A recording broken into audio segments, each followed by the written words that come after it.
ആടാ ജെറി, പറ. കഴിഞ്ഞ ആഴ്ച ഞാൻ അമ്മച്ചിയെ പള്ളി കണ്ടായിരുന്നു. വീട്ടിലെല്ലാവർക്കും സുഖമല്ലേ? ഇല്ലടാ, നാളെ രാവിലെയാ ഫ്ലൈറ്റ്. ഹേ, അങ്ങനെയൊന്നുമില്ല. ഇല്ല ഇല്ല, പണ്ടത്തെ പോലെ ഇപ്പം നാട്ടിൽ ഗൾഫുകാർക്കൊന്നും വലിയ ഡിമാൻഡില്ല. നമുക്കൊക്കെ ഉള്ള പെണ്ണ് എവിടെയെങ്കിലും ഉണ്ടാവുമെന്ന് കരുതിയിട്ട് കാലം കുറേയൊക്കെ അങ്ങ് പോയി.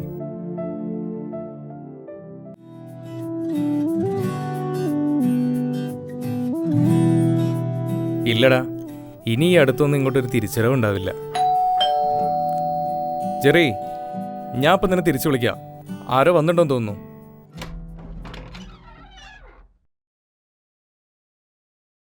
Good afternoon sir. ഞാൻ കേരള പ്രൊഡക്ട്സിന് വരെയാണ് സാർ. ഞങ്ങളുടെ കുറച്ച് പ്രൊഡക്ട്സ് ഇൻട്രൊഡ്യൂസ് ചെയ്യേണ്ടി വന്നാണ് സാർ. സാർ, ഇത് ഞങ്ങളുടെ കമ്പനിയുടെ പുതിയ ഹാൻഡ് വാഷ് ആണ് സാർ. ഇത് 3 സെപ്പറേറ്റ് ഫ്ലേവേഴ്സിലുണ്ട് സാർ.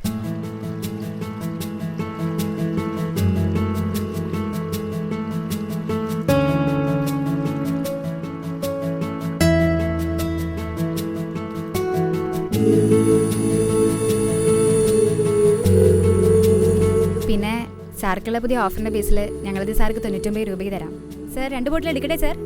സാർ, ഇതിൻ്റെ ഒന്നും ആവശ്യം ഇപ്പം അവിടെ ഇല്ല സാർ. എന്നാലൊരു വാഷിംഗ് പൗഡർ എടുക്കട്ടെ സാർ? നിക്ക്. കുട്ടിയുടെ പേരെന്താ? Sir, Nancy. നാട് എവിടെയാന്നാ പറഞ്ഞേ? വടകരയാണ് സാർ. നാൻസി, താൻ ഇപ്പം പറഞ്ഞ സാധനങ്ങളൊന്നും ഇപ്പം ഇവിടെ വേണ്ട. ഞാൻ ഇപ്പോൾ കുറച്ച് തിരക്കിലാണ്. നമുക്ക് പിന്നെ എപ്പോഴെങ്കിലുമൊക്കെ നോക്കാം. സാർ, ഒന്നെങ്കിലും സാർ എന്നാലും ചായപ്പൊടി എടുക്കട്ടെ? കുട്ടിക്ക് എന്താ മലയാളം പറഞ്ഞാൽ മനസ്സിലാവില്ലെന്നുണ്ടോ? സാറേ, ബുദ്ധിമുട്ടികളാണെന്നറിയാം. രാവിലെ ബാഗും തൂക്കി ഇറങ്ങിയതാ, ഒന്നുപോലും ചിലവായിട്ടില്ല. കഷ്ടപ്പെടേണ്ട സാറേ ഇങ്ങനെ വീട് കയറി തെണ്ടേണ്ടി വന്നത്.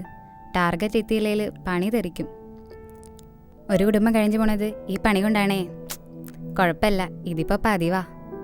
തൻ്റെ പ്രാരാബ്ദം കേട്ടിട്ടൊന്നുമല്ല. പിന്നെ വീട്ടിൽ വന്നിട്ട് വെറും കൈയോടെ പോണ്ടല്ലോ എന്ന് കരുതിയിട്ടാ. 2 ബോട്ടിൽ തന്നേക്ക്.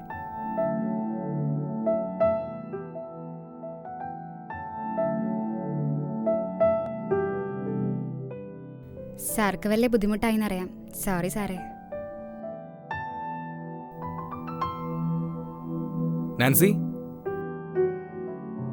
എന്താ സാറേ? ചായപ്പൊടിക്ക് എത്രയാന്നാ പറഞ്ഞേ? 120 രൂപയുള്ളൂ സാറേ. എന്നാ ഒന്ന് എടുക്കട്ടെ? ഞാൻ എൻ്റെ അമ്മച്ചിയും കുട്ടി വീട്ടിലേക്ക് വന്നാ ഈ ചായപ്പൊടി ഇട്ടൊരു ചായ കാച്ചി തരുമോ?